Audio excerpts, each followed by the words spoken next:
नमस्कार. कृषी सहाय्यक व ग्रामविकास अधिकारी यांनी शेतकऱ्यांचे कन्सेंट व ई साइन कसे करावे याबाबत सविस्तर माहिती आपण या व्हिडिओच्या माध्यमातून जाणून घेऊया.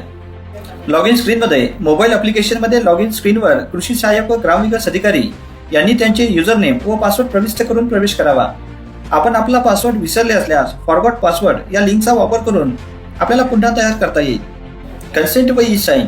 कृषी सहाय्यक व ग्रामविकास अधिकारी यांनी लॉग इन केल्यानंतर फार्मर कन्सेंट ई साइन हा पर्याय निवडावा. त्यानंतर शेतकऱ्यांची आधार जोडणीसाठी सहमती यामध्ये कृषी सहाय्यक व ग्रामविकास अधिकारी यांनी आधार क्रमांक प्रविष्ट करावा. या स्क्रीनवर आधार प्रविष्ट करून कृषी सहाय्यक व ग्रामविकास अधिकारी यांना ज्या शेतकऱ्यांची माहिती ग्राम महसूल अधिकारी यांनी भरली आहे त्या शेतकऱ्यांची कन्सेंट घेण्यासाठी पुढे जाता येईल. कन्सेंट, चेक्सबॉक्स आणि ई साइन. शेतकऱ्यांची सहमती असल्यास कृषी सहाय्यक व ग्रामविकास अधिकारी यांनी चेक्सवर क्लिक करून सबमिट बटनवर क्लिक करावे.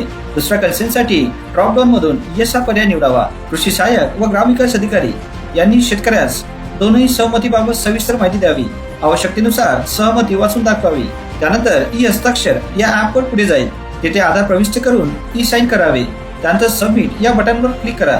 यानंतर शेतकऱ्याला काही वेळानंतर त्याच्या मोबाईलवर फार्मर आयडी तयार झाल्याचा SMS प्राप्त होईल. फार्मर आयडी तयार करण्याची प्रक्रिया इथे पूर्ण होईल. कन्सेंट घेण्यासाठी आवश्यक ॲप आपल्याला या पेजवर दर्शविला जाईल. अशा प्रकारे कृषी सहाय्यक व ग्रामविकास अधिकारी हे शेतकऱ्यांचे कन्सेंट व ई साइन करू शकतात.